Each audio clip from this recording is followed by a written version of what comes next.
मेरी गर्लफ्रेंड ने एक बार मुझसे कहा था कि उसे दिखावा करने वाले अमीर लोग दुनिया में सबसे ज्यादा नफरत हैं। इसलिए पूरे 6 साल तक मैंने सिर्फ उससे प्यार करने के लिए खुद को गरीब बनाकर रखा। लेकिन जिस दिन मैं अपनी असली पहचान बताकर उसे प्रपोज करने वाला था, उसी दिन मैंने उसे एक फेरारी के अंदर किसी दूसरे आदमी को किस करते हुए देख लिया और उसने खुलेआम अपने अफेयर को स्वीकार भी कर लिया। मैं अपने फोन को घूरता रहा, जिस पर लगातार न्यूज अलर्ट्स आ रहे थे और उनके बीच सेलिना का ब्रेकअप टेक्स्ट भी था। मैंने ठंडी मुस्कान के साथ अपनी सेक्रेटरी से कहा, आज से सेलिना के लिए सब कुछ बंद कर दो। मैं अपनी मुलायम सीईओ चेयर पर पीछे टिक गया और फोन में न्यूज फोटोज देखने लगा। तस्वीरों में सेलिना फूल की तरह मुस्कुरा रही थी। वह एक लाल स्पोर्ट्स कार में बैठी एक आदमी के गले में बाहें डालकर उसे पूरे जुनून से किस कर रही थी और उसके बाद दोनों के साथ होटल में दाखिल होने की तस्वीरें भी थीं। सेलिना ने इसे छिपाने की जरा भी कोशिश नहीं की थी। हर एंगल से उनकी फोटोज मौजूद थीं। ओह, सही है, मैं तो लगभग भूल ही गया था। उसकी मौजूदा हैसियत को देखते हुए शायद उसे अब कुछ भी छिपाने की जरूरत नहीं रही थी। वह एक अनजान डी लिस्ट एक्टर से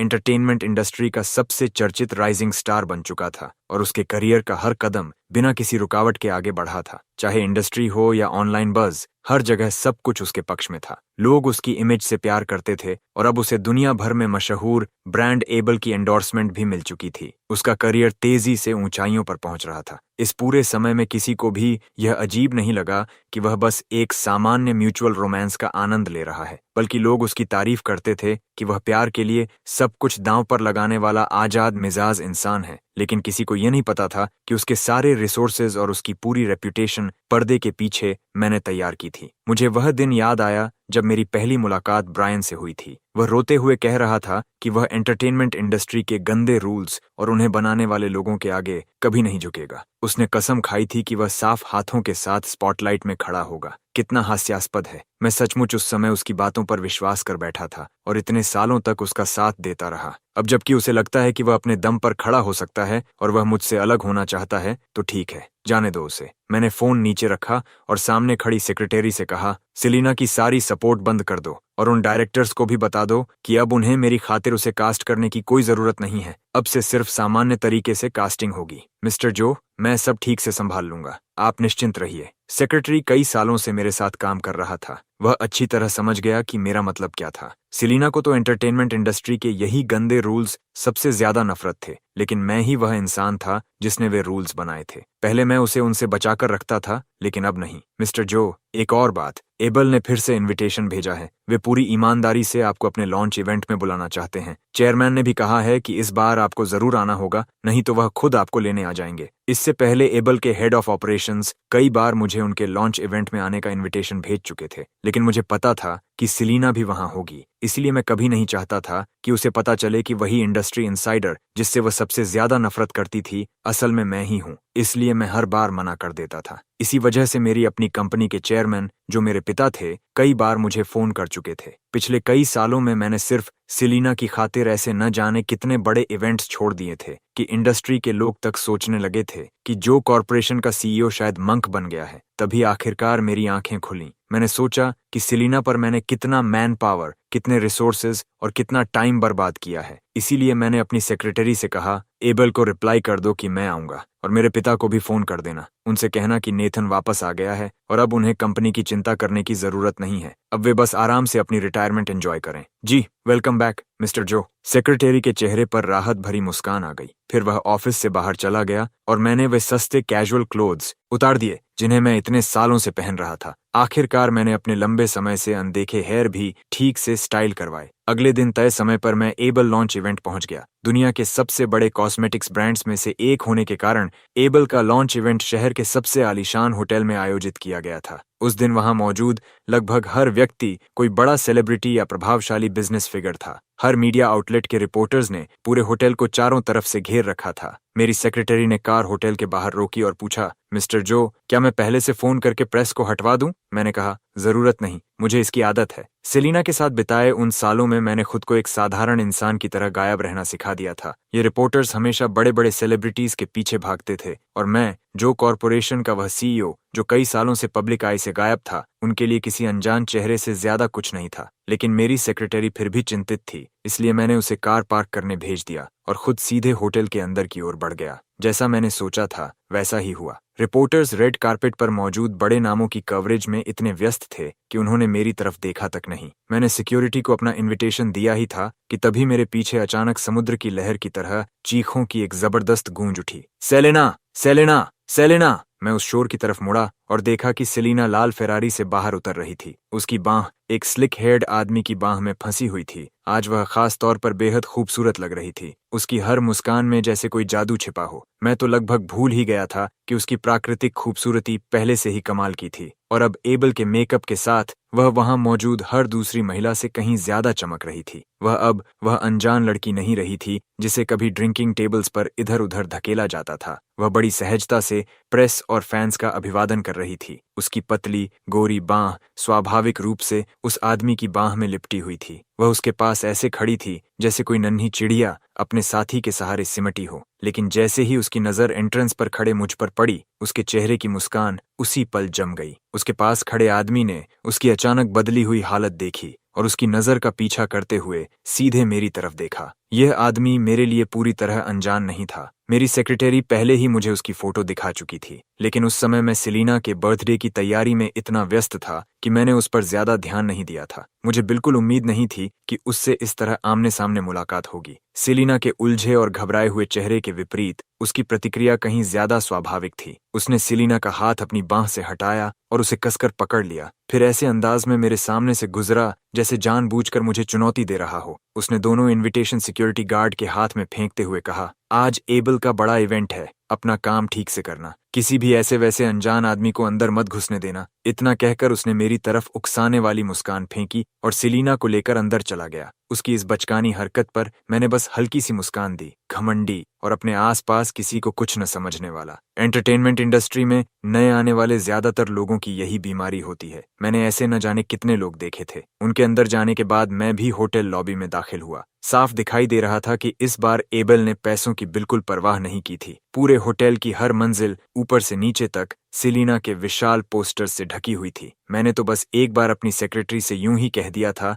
कि सेलिना मेरी गर्लफ्रेंड है। मैंने कभी नहीं सोचा था कि वे लोग बात को यहां तक पहुंचा देंगे। मुझसे आगे चल रही सेलिना लॉबी में घुसते ही लोगों की भीड़ से घिर गई। उनमें ज्यादातर प्रोड्यूसर्स और ब्रांड रिप्रेजेंटेटिव्स थे जो उससे किसी न किसी तरह का फायदा उठाना चाहते थे। लेकिन सेलिना को लगता था कि इस तरह सबका ध्यान अपने ऊपर होना उसे पसंद है। वह पूरी सहजता से सबको संभाल रही थी। मैं अपनी सीट ढूंढ ही रहा था कि तभी अचानक सेलिना का बॉयफ्रेंड मेरे सामने आकर खड़ा हो गया। उसने एक बैंक कार्ड मेरे हाथ में पटका और कहा, मुझे पता है तुम कौन हो। तुम्हें सिर्फ पैसे चाहिए है ना? इसमें 1 लाख है। अब यहाँ से दफा हो जाओ। 1 लाख। मैंने बैंक कार्ड को अपनी उंगलियों में पलटते हुए उसे ऐसे देखा जैसे वह कोई मूर्ख हो। लगता है मैं इतने सालों से इतना लो प्रोफाइल रहा था कि अब उसके जैसे नए आदमी की भी हिम्मत हो गई थी कि मेरे सामने इस तरह अकड़ दिखाए। लेकिन शायद मेरे चेहरे का तिरस्कार उसे लालच लगा, इसलिए वह और भी घमंड से बोला, तो बेब सही कह रही थी, तुम्हारे जैसे आदमी उसकी मोहब्बत के लायक नहीं है। मैं इसमें और 1 लाख जोड़ देता हूँ, लेकिन आज के बाद अगर तुम उसके आसपास दिखाई दिए तो इसकी कीमत चुकानी पड़ेगी। कीमत?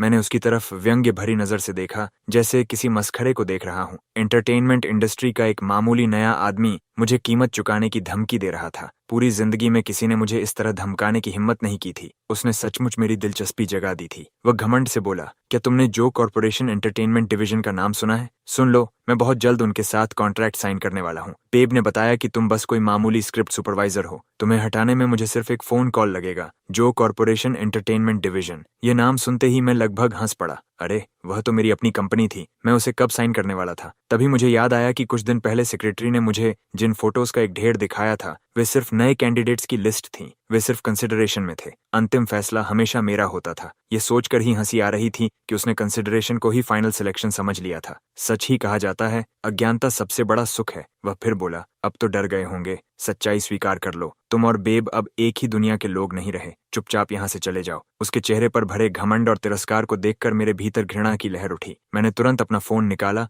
और अपनी सेक्रेटरी को कॉल लगाया। हेलो मिस्टर जो, मैं अभी अंडरग्राउंड पार्किंग से ऊपर आ रहा हूँ। जल्दी की जरूरत नहीं, मैंने शांत स्वर में कहा। मुझे सिर्फ ये पूछना था कि जिन न्यूकमर्स को हम साइन करने वाले हैं उनमें। मैं अचानक बीच में रुक गया। तभी मुझे एहसास हुआ कि मुझे अभी तक इस आदमी का नाम तक नहीं पता था। तो तुम्हारा नाम क्या है? मैंने उसकी तरफ देखते हुए पूछा। क्या मजाक कर रहे हो? तुम मुझे पहचानते तक नहीं? उसे साफ लगा कि वह कोई बहुत बड़ा आदमी है और वह तुरंत ऐसे भड़क उठा जैसे किसी ने बिल्ली की पूंछ पर पैर रख दिया हो। मेरे पास उसकी बकवास सुनने का अब कोई धैर्य नहीं बचा था, इसलिए मैंने सीधे अपनी सेक्रेटरी से कहा, सेलिना का बॉयफ्रेंड। समझ गया मिस्टर जो, निश्चिंत रहिए, मैंने उसका नाम साइनिंग लिस्ट से पहले ही हटा दिया है और दूसरी एजेंसी से भी संपर्क कर लिया है। अब ब्रायन को भी कोई साइन नहीं करेगा। अच्छा, समझ गया। मैंने ये कॉल सिर्फ ये पक्का करने के लिए किया था कि सेक्रेटरी ने मुझे जो लिस्ट पहले दिखाई थी वही साइनिंग लिस्ट थी। जहां तक कॉन्ट्रैक्ट की बात है, लगता है वह भी सच ही था। जैसे ही मैंने फोन नीचे रखा, पीछे से सेलिना की झुंझलाहट भरी आवाज आई, नेथन, मुझे नहीं पता था कि तुम इतने घटिया हो कि इस तरह की बचकानी हरकत करोगे। मैंने कॉल के दौरान अपनी आवाज बिल्कुल धीमी नहीं रखी थी, इसलिए सेक्रेटरी के साथ हुई मेरी पूरी बातचीत सेलिना ने साफ साफ सुन ली थी। मुझे तो यह भी पता नहीं चला था कि वह कब मेरे पीछे आकर खड़ी हो गई। मैं धीरे से मुड़ा और उसके चेहरे पर गुस्से से भरा भाव देखा। वह तेजी से ब्रायन के पास गई, उसके बगल में खड़ी हुई और मुझसे बोली, मैंने अपने ब्रेकअप टेक्स्ट में सब कुछ बिल्कुल साफ लिख दिया था। अब हम दोनों पूरी तरह अलग दुनिया के लोग हैं। क्या तुम मेरा पीछा करना बंद कर सकते हो? अगर तुम्हें पैसे चाहिए तो बस मुझे कॉल कर देना, मैं भेज दूंगी। मैंने कहा, सेलिना, खुद को इतना महत्वपूर्ण मत समझो। मैं यहाँ तुम्हारे लिए नहीं आया हूँ और न ही पैसे के लिए आया हूँ। सच तो ये है कि अब मेरा तुमसे कोई संबंध नहीं है। मैं यहाँ सिर्फ इसलिए आया हूँ क्योंकि मुझे इनविटेशन मिला है, बस इतनी सी बात है। ब्रायन हंस पड़ा। कृपया, क्या तुम्हें लगता है ये कोई खुला बाजार है जहाँ कोई भी अंदर चला आए? क्या तुमने सिक्योरिटी को रिश्वत देकर अंदर घुसने की कोशिश की है? उसने पास से गुजर रहे एक स्टाफ मेंबर को पकड़कर कहा, अरे ये आदमी बिना इनविटेशन के अंदर घुस आया है, तुम लोग कुछ करोगे भी या नहीं? स्टाफ मेंबर ने विनम्रता से जवाब दिया, माफ कीजिए सर, यहाँ आने वाले हर गेस्ट का रजिस्ट्रेशन उसके रियल नेम से किया जाता है। ऐसा होना संभव नहीं है। शायद आपको कोई गलतफहमी हुई है। इतना कहकर वह चला गया। ब्रायन का चेहरा तुरंत उतर गया। तभी सेलिना खुद आगे बढ़ी और लगभग आदेश देने वाले लहजे में बोली, नेथन, हमारे बीच सब खत्म हो चुका है। मैं तुमसे कह रही हूँ कि यह तमाशा बंद करो। आज जो हुआ उसे यहीं खत्म कर देते हैं, नहीं तो इवेंट शुरू होने के बाद मैं सिक्योरिटी से कहकर तुम्हें बाहर निकलवा दूंगी। मैंने कहा, ओह, तो तुम मुझ पर एहसान कर रही हो। क्या मुझे तुम्हारा धन्यवाद करना चाहिए? बस करो नेथन। मुझे नहीं पता तुम यहाँ कैसे अंदर आए, लेकिन क्या तुम्हें पता है कि यहाँ हर सीट किसी न किसी के नाम पर तय है? इवेंट शुरू होते ही अगर तुम्हारे पास सीट नहीं हुई तो चाहे मैं कुछ कहूँ या नहीं, ऑर्गेनाइजर्स खुद तुम्हें बाहर जाने के लिए कह देंगे। मेरी सलाह है कि अभी चुपचाप चले जाओ। सेलिना की बात खत्म होते ही ब्रायन की आंखें चमक उठीं। उसने सेलिना का हाथ पकड़कर कहा, रुको, इतना मजेदार तमाशा कैसे छोड़ सकते हैं? फिर उसने आसपास खड़े लोगों की तरफ ऊंची आवाज में चिल्लाकर कहा, सब लोग इधर आओ, यहाँ एक पापारात्जी बिना अनुमति के अंदर घुस आया है। पापारात्जी का नाम सुनते ही लोग तुरंत सतर्क हो गए। उसकी बात सुनते ही बड़ी भीड़ जमा हो गई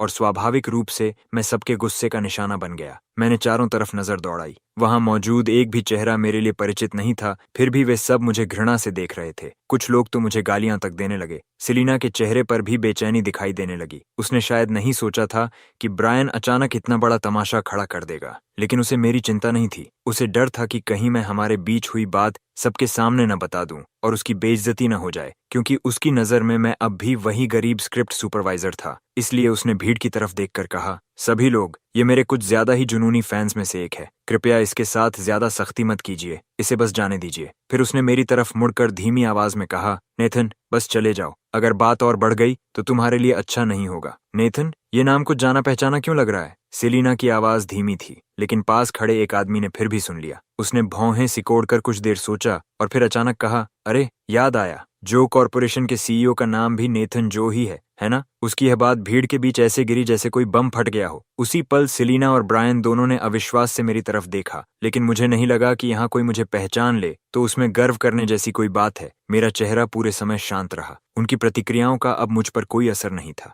तभी जब सब लोग मेरी पहचान को लेकर बहस करने लगे तो एक बिजनेसमैन जैसा दिखने वाला अधेड़ आदमी सिर हिलाते हुए बोला, नहीं, यह बात ठीक नहीं बैठती। मैंने सुना है कि मिस्टर जो आजकल ऐसे इवेंट्स में बहुत कम आते हैं। यहाँ तक कि पापारात्जी को भी नहीं पता कि वह कहाँ है। उनके यहाँ आने की संभावना बहुत कम है। दूसरे ने तुरंत कहा, हाँ, मैंने भी यही सुना है। इस बार एबल ने मिस्टर जो को 7 इनविटेशंस भेजे थे, बार बार बुलाया था, लेकिन उन्होंने एक भी स्वीकार नहीं किया। ये आदमी खुद को नेथन बता रहा है, शायद यह नकली है। यहाँ की हर सीट इनविटेशन के हिसाब से तय की गई है। चलो सब मिलकर देख लेते हैं। अगर मिस्टर जो के नाम की कोई सीट नहीं है तो यही साबित हो जाएगा कि यह इम्पोस्टर है। जैसे ही आखिरी आदमी ने यह बात कही, वहां मौजूद सभी लोग मानो बिजली का झटका लगने की तरह हरकत में आ गए और पूरे हॉल में पागलों की तरह सीट्स खोजने लगे। उन्होंने एक एक सीट का नाम देखकर जांच की, लेकिन कहीं भी मेरा नाम नहीं मिला। तभी सबने राहत की सांस ली, खासकर सेलिना ने। उसकी आंखों में जो डर और उलझन थी वह पूरी तरह गायब हो चुकी थी और उसकी जगह फिर से ठंडी बेरुखी लौट आई थी।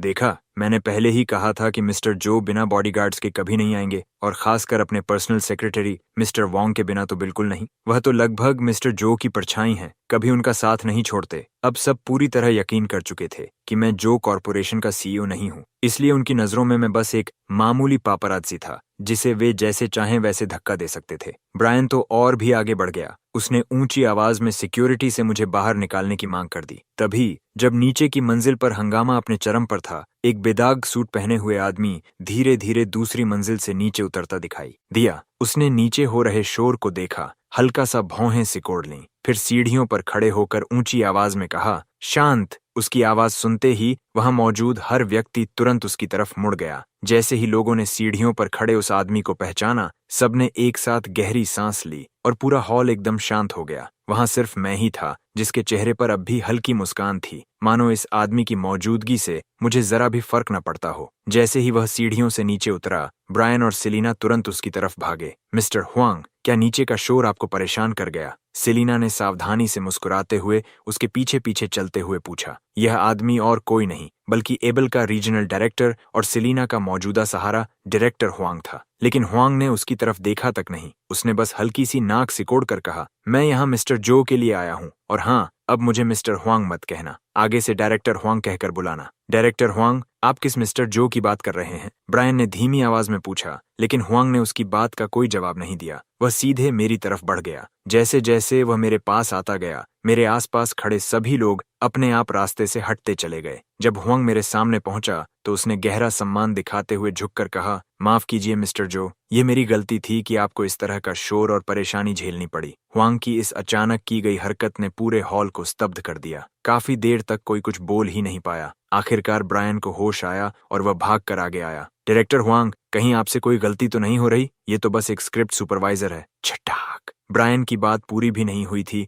कि हुआंग ने उसके चेहरे पर जोरदार थप्पड़ जड़ दिया। फिर उसने पास रखे शैंपेन का एक ग्लास उठाया, उसे अपने हाथों पर उड़ेला और हाथ ऐसे धोने लगा जैसे ब्रायन को थप्पड़ मारने से उसके हाथ गंदे हो गए हों। अंधे बेवकूफ, क्या तुम्हें लगता है कि तुम मिस्टर जो की पहचान पर सवाल उठाने की हैसियत रखते हो? तभी वॉन्ग ने सम्मान से हाथ बढ़ाकर कहा, इस तरफ आइए मिस्टर जो, आपकी सीट दूसरी मंजिल पर है। मैंने आपके लिए पहले ही एक प्राइवेट टेबल तैयार करवा दिया है। आइए खाना खाते हुए बात करते हैं। ठीक है। मैं बिना ब्रायन और सेलिना की तरफ एक नजर डाले उनके पास से गुजर गया और सीधे सीढ़ियां चढ़ने लगा। तभी मेरी सेक्रेटरी थोड़ी देर से वहां पहुंची। मिस्टर जो, मैंने सेलिना और ब्रायन के सभी कमर्शियल डील्स ब्लॉक कर दिए हैं। उन डायरेक्टर से भी बात पूरी हो चुकी है। क्या आपको और किसी चीज की जरूरत है? सेक्रेटरी वोंग तेजी से सीढ़ियां चढ़कर मेरे पास आया और मुझे रिपोर्ट देने लगा। मुझे हमेशा उसके काम पर पूरा भरोसा रहा है। मैंने डॉक्यूमेंट्स को सरसरी नजर से देखा और वापस उसके हाथ में देते हुए कहा, नीचे मौजूद उन सभी लोगों की पूरी जानकारी निकालो और जैसा उचित हो वैसा हैंडल करो। मुझे नीचे उनकी वजह से बहुत अपमान सहना पड़ा है। अब हिसाब उनसे भी बराबर करने का समय आ गया है। मेरी बात सुनकर सेक्रेटरी वोंग ने ठंडे भाव से सिर हिलाया।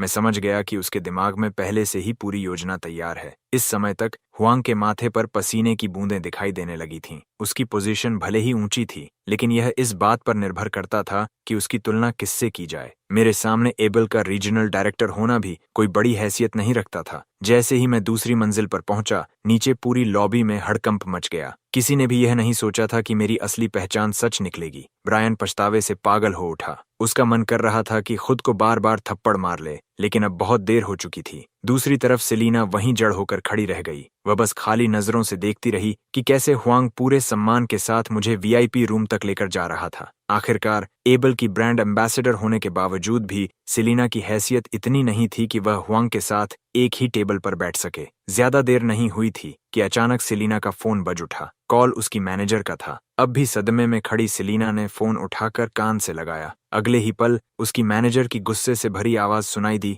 सेलिना, तुमने आखिर किसे नाराज कर दिया? जिन डायरेक्टर्स ने पहले ही कॉन्ट्रैक्ट साइन कर लिए थे, उनमें से कई लोग पूरी तरह पीछे हट गए हैं, और जिन नए एंडोर्समेंट्स की बात चल रही थी, उन्होंने भी अभी अभी कॉल करके कैंसिल कर दिया है। आखिर तुमने किया क्या है? मैनेजर की बात सुनते ही सेलिना जैसे होश में वापस आई और डर से दूसरी मंजिल की तरफ देखने लगी। वह अभी एक शब्द भी नहीं बोल पाई थी कि उसकी मैनेजर फिर चिल्लाई, सेलिना, मैं तुम्हें साफ बता रही हूँ, मुझे इससे कोई मतलब नहीं कि तुमने किसे नाराज किया है। अभी तुरंत जाकर उनसे माफी मांगो। किसी भी तरह उनसे तुम्हें माफ करवाना होगा, नहीं तो अपने करियर को हमेशा के लिए अलविदा कह दो। क्लिक। कॉल कट गया। सेलिना पूरी तरह स्तब्ध रह गई। जब से उसका रिश्ता मुझसे जुड़ा था, उसका करियर हमेशा बिना किसी रुकावट के आगे बढ़ता रहा था। उसकी मैनेजर तो लगभग उसकी पूजा करती थी, लेकिन अब जब पहली बार इतनी बड़ी मुसीबत सामने आई तो सेलिना पूरी तरह घबरा गई। उसे समझ ही नहीं आ रहा था कि शुरुआत कहाँ से करे। उसी समय ब्रायन और नीचे मौजूद बाकी सभी लोगों के फोन्स भी लगातार बजने लगे। जैसे जैसे वे कॉल्स उठाते गए,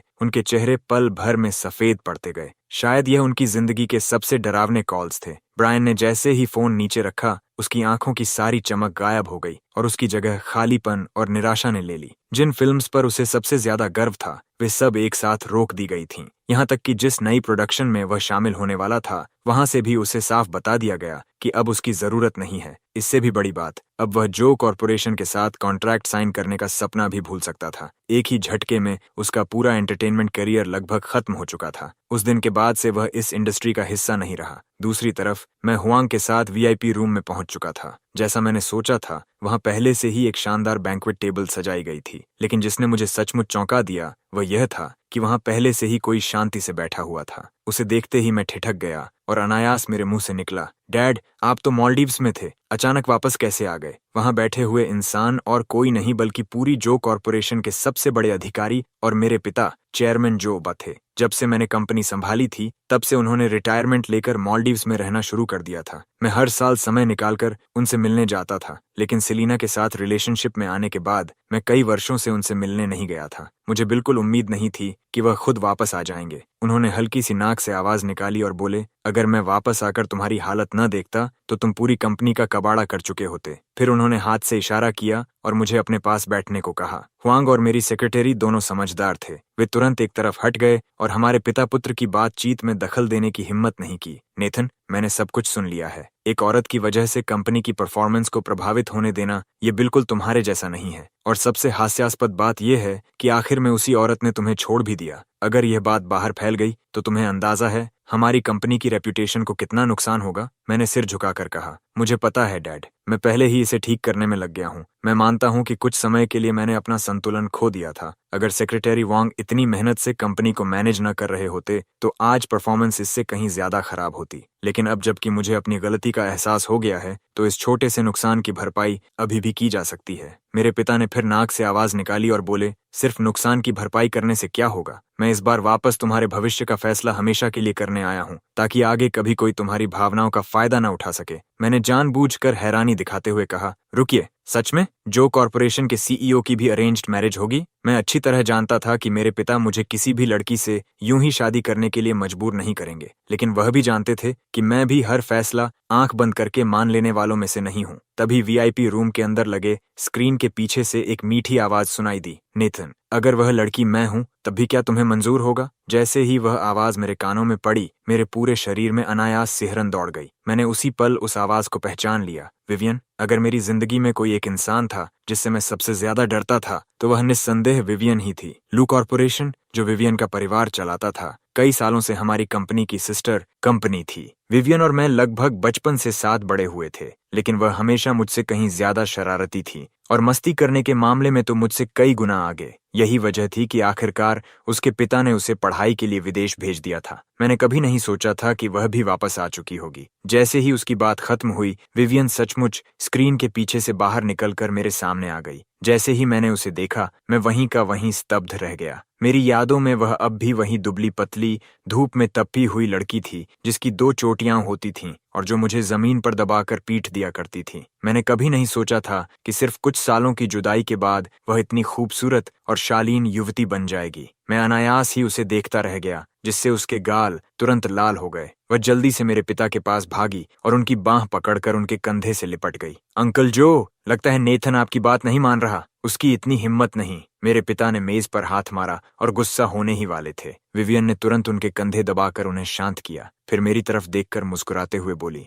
नेथन, देखा ना, तुम अंकल जो की बात के खिलाफ नहीं जा सकते। उन दोनों को इस तरह साथ मिलकर नाटक करते देख मुझे सचमुच थकान महसूस होने लगी। मेरे पास फिलहाल उनकी बात मानने के अलावा कोई और रास्ता नहीं नहीं था। एबल का लॉन्च इवेंट शुरू होने ही वाला था, इसलिए मैं अपनी सेक्रेटरी और विवियन के साथ बाहर निकल आया। लेकिन जैसे ही हम वीआईपी रूम से बाहर निकले, बाहर का पूरा कॉरिडोर लोगों से भरा हुआ था। ब्रायन ने मुझे देखते ही दौड़ लगाई और सीधे मेरे सामने घुटनों के बल गिर गया। वह मेरे पैर पकड़ने ही वाला था कि सेक्रेटरी वांग ने एक हाथ से उसे रोक लिया। उसका चेहरा आंसुओं और बहती नाक से पूरी तरह भीगा हुआ था। मेरे कपड़े बेहद महंगे थे। अगर उसने वह सब उन पर लगा दिया होता तो सचमुच मुसीबत हो जाती। नेथन, मैं तुमसे हाथ जोड़कर विनती करता हूँ, मुझे एक मौका दे दो। पहले मैं अंधा था, आज के बाद तुम जो कहोगे मैं वही करूंगा। इस समय वह बिल्कुल ऐसे आवारा कुत्ते जैसा लग रहा था जिसके पास लौटने की कोई जगह नहीं बची हो। उसके चेहरे पर पहले वाला घमंड कहीं दिखाई नहीं दे रहा था। मैंने कुछ पल उसकी तरफ देखा, फिर हल्की सी मुस्कान के साथ कहा, मेरे लिए भौंक कर दिखाओ। ब्रायन को बिल्कुल उम्मीद नहीं थी कि मैं उससे अचानक कुत्ते की तरह भौंकने को कहूंगा। वह कुछ पल के लिए वहीं जड़ हो गया। जब तक उसे होश आया, मैं उसके पास से आगे निकल चुका था। ये समझते ही कि उसके पास कोई दूसरा रास्ता नहीं है, वह तुरंत जमीन पर झुक गया और जोर जोर से भौंकने लगा। भौं भौं भौं, उसकी आवाज पूरे कॉरिडोर में गूंज उठी। मैंने पीछे मुड़कर हल्की हंसी के साथ कहा, बुरा नहीं, तुम काफी अच्छा भौंकते हो, लेकिन अफसोस, मेरे आसपास पहले से ही कुत्तों की कमी नहीं है। इतना कहकर मैं सीढ़ियों से नीचे उतरने लगा। ब्रायन टूटी हुई रीढ़ वाले कुत्ते की तरह फर्श पर ढह गया था, जबकि उसके चारों तरफ कैमरों की फ्लैश लगातार चमक रही थी। आखिर यह एक प्रोडक्ट लॉन्च था, इसलिए वहां ऑफिशियल फोटोग्राफर्स पहले से मौजूद थे। प्रोडक्ट की फोटोज लेने से पहले ही उन्होंने यह सनसनीखेज दृश्य अपने कैमरों में कैद कर लिया। इस तरह की खबर की कीमत किसी एबल प्रोडक्ट लॉन्च से कम नहीं थी। आज के बाद ब्रायन पूरी इंडस्ट्री का मजाक बनकर रह जाने वाला था। लेकिन सच कहूं तो मुझे इससे कोई फर्क नहीं पड़ता था। इतने वर्षों में न जाने कितने लोग मेरी वजह से तमाशा बन चुके थे। जैसे ही मैं नीचे पहुंचा, सीढ़ियों के नीचे सेलिना ने मेरा रास्ता रोक लिया। उसकी आंखें पूरी तरह लाल थीं। साफ था कि वह बहुत रो चुकी थी। अगर यह सब पहले हुआ होता तो उसे इस हालत में देखकर मेरा दिल पूरी तरह टूट जाता। लेकिन अब मेरे भीतर कोई भावना नहीं बची थी, बस शांति थी और थोड़ी सी अधीरता। नेथन, तुम मेरे साथ ऐसा क्यों कर रहे हो? उसका पहला ही सवाल सुनकर मैं सचमुच कुछ पल के लिए स्तब्ध रह गया। रिश्ता तो उसी ने तोड़ा था और अब वही मुझसे पूछ रही थी कि मैं उसके साथ ऐसा क्यों कर रहा हूं। मेरे पास उससे बहस करने का जरा भी धैर्य नहीं बचा था, इसलिए मैंने सेक्रेटरी वांग को इशारा किया कि वह उसे रोक ले और मैं सीधे ग्राउंड फ्लोर के मेन स्टेज की तरफ बढ़ गया। सेलिना को अब भी अंदाजा नहीं था कि वह कितनी बड़ी मुसीबत में फंस चुकी है। वह लगातार चिल्लाती रही, यहाँ तक कि उसने सबके सामने हमारे पुराने रिश्ते की बातें भी बतानी शुरू कर दी। और इसी तरह वहां मौजूद हर इंसान को पता चल गया कि जो कॉरपोरेशन का सीईओ एक डी लिस्ट एक्ट्रेस के लिए पूरे 5 साल तक अपने परिवार और अपनी विरासत से दूर रहा था। इस खुलासे का असर उतना ही बड़ा था जितना ब्रायन का सबके सामने कुत्ते की तरह भौंकना। स्टेज पर चढ़ने से ठीक पहले मैंने आखिरी बार मुड़कर सेलिना की तरफ देखा। उसके लिए मेरे दिल में बची हुई आखिरी दया भी उसी पल खत्म हो गई। मेरे सामने खड़ी यह औरत उस इंसान जैसी बिल्कुल नहीं थी जिससे मैं कभी प्यार करता था, बल्कि अब तो मुझे यह भी शक होने लगा था कि क्या जिन सालों तक मैं उसके साथ रहा वह सचमुच हमेशा से ऐसी ही थी। वह अब भी पागलों की तरह चीख रही थी और जिद कर रही थी कि मैंने उसके लिए जो कुछ भी किया था वह सब एक एक करके सबके सामने बताया जाए। तभी जब वह पूरे जोश में बोल रही थी, विवियन ने अचानक अपना महंगा डिजाइनर बैग हुआंग के हाथ में थमा दिया, एक कदम आगे बढ़ी और सेलिना के चेहरे पर जोरदार थप्पड़ जड़ दिया। छटाक! वह साफ और तेज आवाज पूरे हॉल में गूंज उठी। सेलिना की पागलों जैसी चीखें उसी पल रुक गईं। नेथन मेरे फियांसे हैं, पिछले 5 साल से हैं। मुझे नहीं पता तुम कौन सी पागल औरत हो, लेकिन अगर तुमने मेरे फियांसे का एक बार भी अपमान किया तो मैं तुम पर केस कर दूंगी। विवियन की दबदबे भरी मौजूदगी ने पूरे हॉल को शांत कर दिया, यहाँ तक कि मैं भी कुछ पल के लिए चुप रह गया। अगर इस पल तक मुझे उसके बारे में जरा भी शक था तो अब पूरी तरह यकीन हो गया कि यही वही लड़की थी जो बचपन में मुझे जमीन पर दबाकर पीटा करती थी। सेलिना, जिसे अभी अभी थप्पड़ पड़ा था, उसके आधे चेहरे पर तुरंत लाल सूजन आ गई, जबकि विवियन ऐसे खड़ी रही जैसे कुछ हुआ ही न हो। उसने हुआंग से अपना बैग वापस लिया, मेरे पास आई और मेरी बांह में अपना हाथ डाल लिया। फिर मेरी कमर की मुलायम त्वचा को जोर से चुटकी काटते हुए दबी आवाज में बोली, बेवकूफ, तुम्हारी पसंद सच में बहुत खराब है। अगर आज मैंने तुम्हारी गड़बड़ साफ न की होती तो तुम पूरी तरह बर्बाद हो चुके होते। मैंने हल्की सी मुस्कान के साथ उसका हाथ अपने हाथ से ढक लिया। फिक्र मत करो, अब ऐसा दोबारा नहीं होगा। प्रेस ने हमारे इस प्यार भरे पल को अपने कैमरों में कैद कर लिया और अगले ही दिन यह हर जगह की हेडलाइन बनने वाला था। एबल लॉन्च का फायदा उठाते हुए मैंने सभी रिपोर्टर्स के सामने घोषणा की कि मैं आधिकारिक रूप से जो कॉरपोरेशन की पूरी जिम्मेदारी संभालूंगा और सिर्फ कुछ दिनों बाद इसी होटल में मैं अपनी फियांसे विवियन से शादी करूंगा, जिससे हमारे 5 साल पुराने रिश्ते का अंत एक वेडिंग के साथ होगा। एंटरटेनमेंट इंडस्ट्री के लिए यह खबर किसी और बड़े धमाके से कम नहीं थी। कम से कम वे सभी आइडल्स और स्टारलेट्स जो किसी अमीर परिवार में शादी करने का सपना देख रहे थे,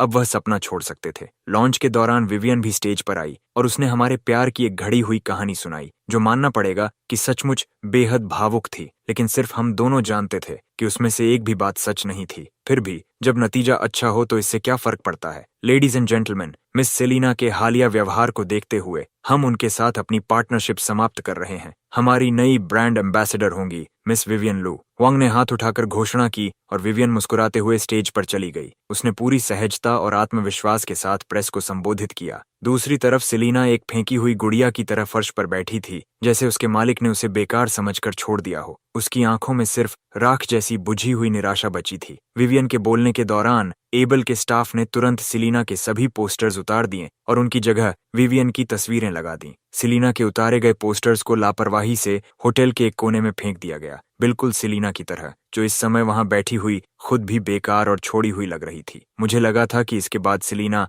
आखिरकार हार मान लेगी, लेकिन मेरी उम्मीद के उलट वह इंटरनेट पर जाकर रोने लगी और अपनी कहानी सुनाने लगी। उसने मुझे एक ऐसे बेरहम आदमी की तरह पेश किया जिसने 5 साल के प्यार को छोड़कर परिवार की अरेंज्ड मैरिज चुन ली। उसके अंधभक्त फैंस यह पूरी तरह भूल चुके थे कि कुछ ही दिन पहले वह ब्रायन के साथ कितनी घुली मिली हुई थी और उन्होंने अपना सारा गुस्सा मुझ पर निकालना शुरू कर दिया। लेकिन सच कहूं तो इसका मुझ पर उतना ही असर हुआ जितना हल्की सी फुहार का होता है। इंटरनेट पर लोग चाहे जितना मुझे कोसते रहें, उससे मुझे कोई नुकसान नहीं हुआ। उल्टा इस पूरे हंगामे की वजह से जो कॉरपोरेशन को मुफ्त की जबरदस्त पब्लिसिटी मिल गई और हमारी कंपनी के सभी आर्टिस्ट्स और बिजनेसेस को उसका फायदा हुआ। लेकिन सिर्फ इसलिए कि मुझे परवाह नहीं थी, इसका मतलब यह नहीं था कि किसी और को भी नहीं थी। सेक्रेटरी वोंग ने मुझसे पूछा कि क्या वह सेलिना को सबक सिखाने के लिए कदम उठाए। मैंने मना कर दिया। इसकी वजह यह नहीं थी कि मेरे दिल में उसके लिए कोई पुरानी भावना बची थी, बल्कि इसलिए कि इस समय अगर हम सेलिना के खिलाफ सीधे कार्रवाई करते तो गलत लोग उस बात को तोड़ मरोड़ कर कंपनी को नुकसान पहुंचा सकते थे। लेकिन जिसकी मुझे बिल्कुल उम्मीद नहीं थी वह यह था कि जहां सेक्रेटरी वोंग रुके रहे, वहीं विवियन ने बिना किसी झिझक के खुलकर कार्रवाई कर दी। उसने सबसे पहले इंटरनेट पर उन अंधभक्त फैंस को खुलकर लताड़ा, फिर एक पूरी ऑनलाइन कमेंट टीम को हायर करके एबल लॉन्च की वीडियो ट्रेंडिंग पेज पर पहुंचा दी। असली वीडियो फुटेज से ज्यादा भरोसेमंद कोई सबूत नहीं होता। दुर्भाग्य से सेलिना ने ब्रेकअप के समय मुझसे इतने साफ तरीके से सारे रिश्ते तोड़ दिए थे कि उसके पास हमारी एक भी साथ की फोटो नहीं बची थी। इसी वजह से पब्लिक ओपिनियन की लड़ाई में वह पूरी तरह कमजोर पड़ गई और जो फैंस कभी उसकी सबसे बड़ी ढाल थे, वही अब सबसे तेज तलवार बनकर उसी पर टूट पड़े। बिना किसी शक के ये लड़ाई एक बार फिर विवियन की पूरी जीत के साथ खत्म हुई। जब वह एक विजयी छोटी लड़ाकू मुर्गी की तरह इतराते हुए मेरे ऑफिस में आई तो मैंने एक भी शब्द बर्बाद नहीं किया। मैंने बस उसे अपनी बाहों में खींच लिया और गहराई से चूम लिया। तभी मुझे आखिरकार समझ आया कि मैं वास्तव में क्या चाहता था और मैं सच में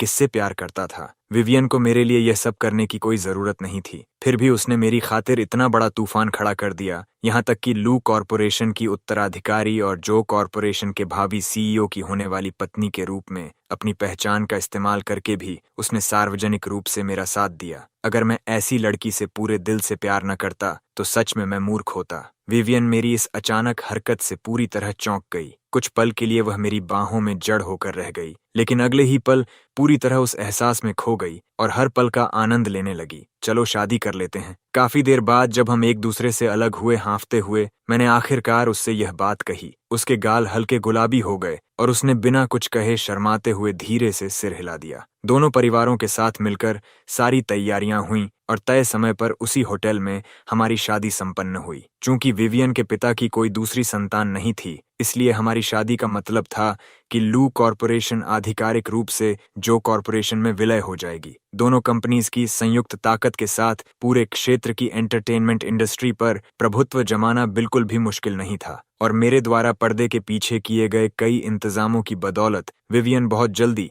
इंडस्ट्री की सबसे बड़ी उभरती हुई स्टार बन गई। अनगिनत सेलिब्रिटीज ने सार्वजनिक रूप से उसके साथ काम करने की इच्छा जताई और डायरेक्टर्स तो स्क्रिप्ट्स लेकर सीधे उसके दरवाजे तक आने लगे ताकि वह अपनी पसंद से चुन सके। शादी के दौरान मुझे सेलिना की तरफ से एक रेड एनवलप मिला। मैंने उसे खुद नहीं खोला, मैंने सीधे विवियन को दे दिया। जैसा कि उम्मीद थी, उसके अंदर सेलिना का एक धमकी भरा लेटर था। उसमें लिखा था कि अगर मैं उसके साथ दोबारा रिलेशनशिप में नहीं आया तो वह किसी इमारत से कूदकर जान दे देगी। जाहिर है, मैंने इतनी बचकानी धमकी को बिल्कुल भी गंभीरता से नहीं लिया। खुशियों और गर्मजोशी से भरे माहौल में हमारी शादी बिना किसी रुकावट के पूरी हो गई। बाद में सेक्रेटरी वोंग ने मुझे सेलिना की स्थिति के बारे में बताया। आखिर तक भी वह सच में ऐसा करने की हिम्मत नहीं जुटा सकी, लेकिन तब तक उसके पास कोई भी रिसोर्सेज नहीं बचे थे। एक भी एजेंसी उसे साइन करने के लिए तैयार नहीं थी और उसे भारी ब्रीच ऑफ कॉन्ट्रैक्ट पेनल्टीज भी चुकानी पड़ी। उन सब दबावों के बीच आखिरकार उसने एडल्ट कंटेंट की शूटिंग करना शुरू कर दिया। जहां तक ब्रायन की बात थी, उसकी हालत सेलिना से भी ज्यादा खराब निकली। इन दिनों वह अमीर औरतों के बीच इधर उधर इस्तेमाल किया जाने वाला सिर्फ एक खिलौना बनकर रह गया था। उसे ठीक से सोने तक का समय नहीं मिलता था। शरीर और मन दोनों से पूरी तरह खाली होकर वह बस एक खोखला खोल बन चुका था। मैं अपने ऑफिस में बैठा सेक्रेटरी वांग द्वारा लाए गए डॉक्यूमेंट्स देख रहा था और मेरा मन पूरी तरह शांत था। इतना समय बीत चुका था कि अब उन दोनों के लिए मेरे दिल में कोई भावना नहीं बची थी। तभी पीछे से दो गोरी और पतली बाहें धीरे से मेरे कंधों के चारों ओर लिपट गईं। विवियन ने पीछे से मुझे अपनी बाहों में भर लिया और अपना नाजुक चेहरा मेरे चेहरे के पास ले आई। नेथन, क्या तुम अपनी पुरानी मोहब्बत फिर से शुरू करने के बारे में सोच रहे हो? मैंने डॉक्यूमेंट्स मेज पर रख दिए और हंस पड़ा। बिल्कुल नहीं, मैंने मुस्कुराते हुए कहा, बस एक मजाक पड़ रहा था। इतना कहकर मैंने उसकी तरफ झुककर उसे चूम लिया। काफी देर बाद जब हमारे होंठ अलग हुए, विवियन ने अपनी बाहें मेरी गर्दन के चारों ओर डाल दी। मेरे कान के पास झुककर धीरे से फुसफुसाई, बधाई हो, तुम पिता बनने वाले हो।